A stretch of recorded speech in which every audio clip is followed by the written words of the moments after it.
کہ اور بھی جو معزز مہمان بیٹھے ہوئے ہیں حضرت، انہوں نے بھی ہمارا بڑا اکرام کیا.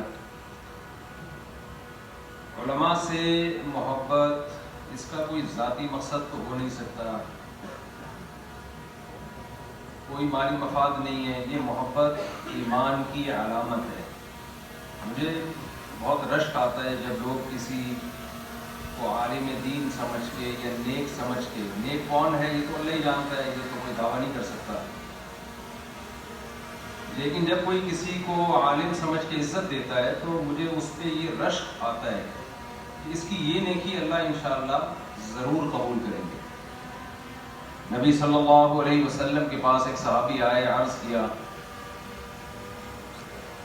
کہ یا رسول اللہ اس شخص کے بارے میں بتائیں یحب القوم ولیس منہم، جو کسی قوم سے، کسی شخص سے، کسی خاص جماعت سے محبت تو کرتا ہے لیکن اس میں ہے نہیں وہ.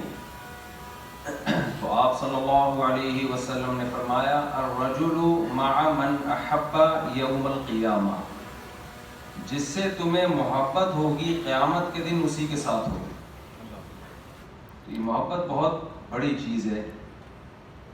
اللہ تعالیٰ قبول کرے، اور ان حضرات نے جو عزت دی، اکرام کیا، اللہ تعالیٰ ان کی اس عزت کو، اکرام کو اپنے دربار میں قبول کرے اور اس کو ان کے لیے صدقہ جاریہ بنائے. میں جو آپ کے پاس پیغام بیان سے ذرا ہٹ کے ہے، شادیوں وادیوں کی باتیں نہیں ہوں گی معذرت کے ساتھ،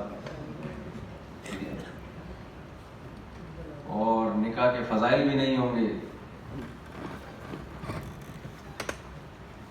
میرا جو یہ سفر ہے یہ ہے جو ابھی ملک میں جو ایک آفت آئی ہوئی ہے سیلاب کی صورت میں، اور یہ بہت بڑی آفت ہے کیونکہ میں نے خود سروے کیا ہے. اس سے پہلے جو میرا سفر تھا وہ ان لوگوں کے لیے تھا، ڈائریکٹ ان لوگوں تک گیا تھا میں جو سیلاب سے متاثر ہوئے ہیں. شاید کچھ ویڈیوز آپ لوگوں نے دیکھی بھی ہوں.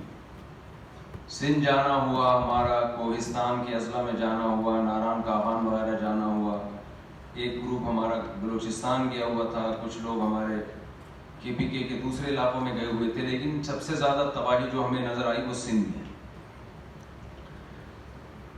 ہم یہاں ایئر کنڈیشن میں بیٹھے ہیں، کھا بھی رہے ہیں اپنے گھروں میں، لائف کو انجوائے بھی کر رہے ہیں، لیکن ہمیں یہ اندازہ نہیں ہے کہ بہت بڑی ہمارے ملک کی، جیسے کہ مولانا ایاز شاہ صاحب نے بتایا کہ 4 کروڑ لوگ متاثر ہوئے ہیں. بہت بڑی آبادی تباہی سے دوچار ہے. میرا یہ سفر اس لیے کہ میں جو کر سکتا ہوں کروں تاکہ قیامت کے دن اللہ مجھ سے پوچھے کہ جب یہ حالات تھے تم نے کیا کیا، تو میں اپنے ٹوٹے پھوٹے عمل کو شاید اللہ کے سامنے پیش کر سکوں. اور یہ لوگ مجھ سے اب تک 1 لاکھ روپے میری جیب سے چندہ نکلوا چکے ہیں. نچوڑنے کی انتہا دیکھی آپ لوگوں نے. مجھے سفر بھی کر رہے ہیں، چندے کے اعلانات بھی مجھ سے کروا رہے ہیں، اور چندہ بھی مجھ سے میری جیب سے بھی نکلوا رہے ہیں، خود بھی ڈال رہے ہیں، خود بھی دے رہے ہیں. مقصد ان کی برائی نہیں ہے، یہ ان کی تعریف مقصد ہے کہ عام طور پر آپ نے چندہ مانگنے والے، ان میں خرچ کرنے والے کم دیکھے ہوں گے اور خرچ کروانے والے آپ نے زیادہ دیکھے ہوں گے. تو یہ ہم سب کی ذمہ داری ہے. میرا پہلے بھی چند سال پہلے سفر ہوا، پاک ایڈ ویلفیئر ٹرسٹ کی میں نے خدمات دیکھی. آپ کو پتہ ہے میں تھوڑا بہت ایک سوشل میڈیا پہ مشہور ہو گیا ہوں. تو ہمارے ملک میں جب بھی کوئی مشہور ہوتا ہے تو لوگ اس کو کیش کرانے کی بھی کوشش کرتے ہیں. جس کا کوئی کام اٹکا ہوا ہوتا ہے کہتے ہیں چلو جی مفتی صاحب کی شہرت سے فائدہ اٹھاؤ. میں دیکھ رہا تھا میرے نام کا ایک کوئی وہ قرآن کا جو ہے نا کوئی CDs ہیں یا کوئی الیکٹرانک کوئی قرآن ہے، اس کا کوئی اشتہار کسی نے چلایا ہوا تھا. 6-7 سال پہلے مجھ سے کسی نے کلپ ریکارڈ کروا لیا. اس وقت مجھے اندازہ نہیں تھا کہ یہ تو لاکھوں روپے کمائے گا اس سے. جب میرا اس میں کوئی کمیشن بھی نہیں، کیونکہ میں اپنے آپ کو اس طرح ایڈورٹائزمنٹ کے طور پہ استعمال نہیں کرتا. اب وہ جب انہوں نے دیکھا یہ بندہ مشہور ہو گیا تو میرا وہ 6 سال پرانا کلپ انہوں نے چلانا شروع کر دیا. اب میں اس کو ہٹوانے کی کوشش کر رہا ہوں کہ یار میں کوئی اشتہار کے لیے مجھے کیوں استعمال کر رہے ہو بھائی.